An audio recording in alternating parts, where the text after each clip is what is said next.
There is no doubt that Val Kilmer was a movie star. He could do anything: action, comedy. He played Batman, a myriad of roles. But he would be best known for his various hits in the 80s and 90s that made him a household name.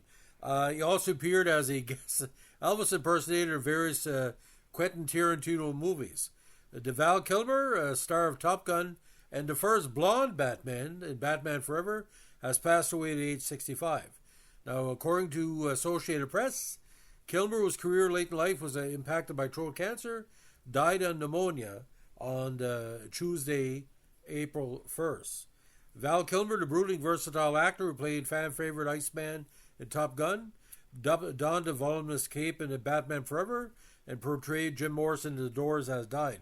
Of course, Nick Riffer's on Top Secret, probably one of the best parody movies of all time. He was a young 65. He died Tuesday night in L.A., surrounded by his family's friends. His daughter, Mercedes Kilmer, sent an email to AP. New York Times was the first to report the death on Tuesday. The renowned actor died from pneumonia. He had recovered after a 2014 throat cancer diagnosis that required 2 tracheotomies. I have behaved poorly. I have behaved bravely. I have behaved bizarrely to some.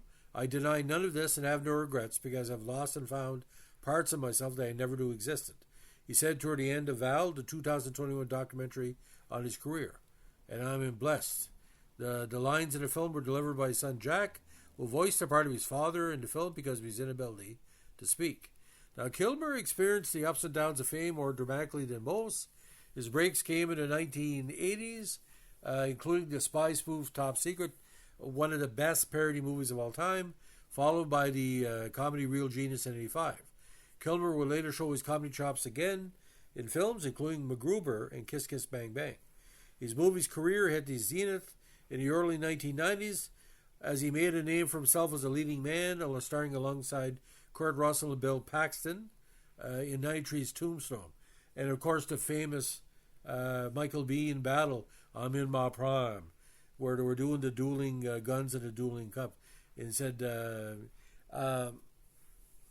Tombstone, I think he was ripped off for an Oscar. That's my personal opinion.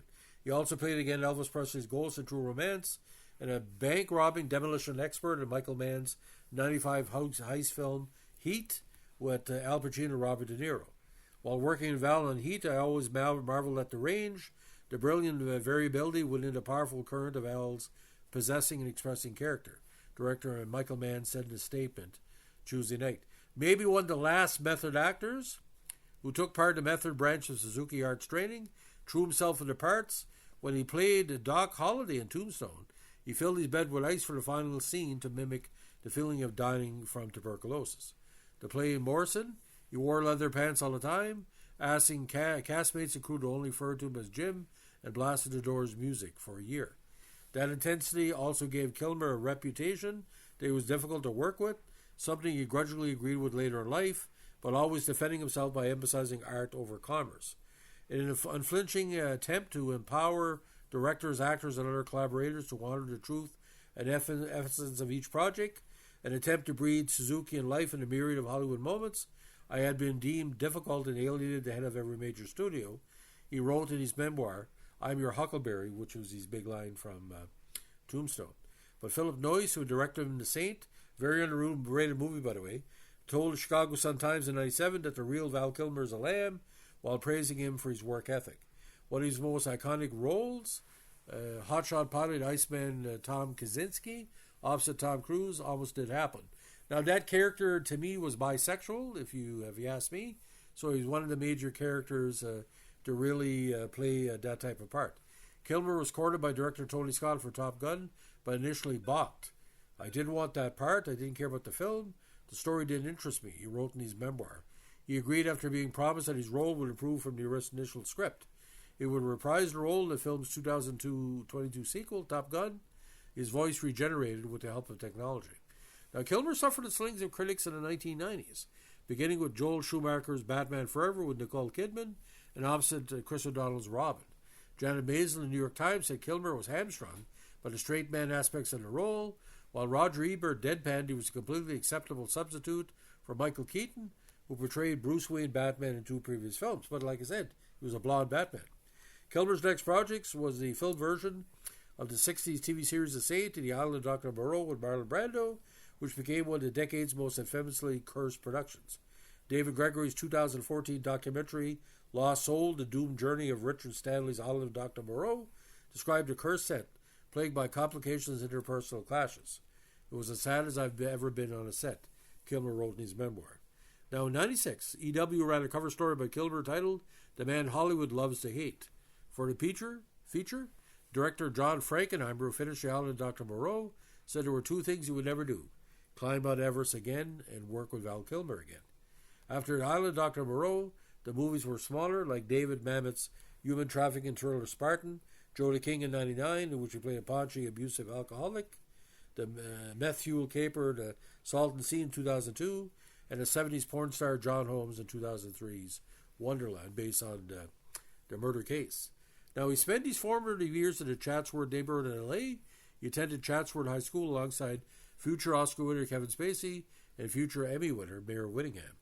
Kilmer was the most talented actor when he's high school, and that talent only grew greater throughout his life. Now, director Francis Ford Coppola said that he directed Kilmer, one of his last lead roles, 2011's Twix, and one of his favorite actors. He was a wonderful person to work with and a joy to know. I will always remember him. Now, at 17, he was the youngest drama student ever admitted at Juilliard in 1981.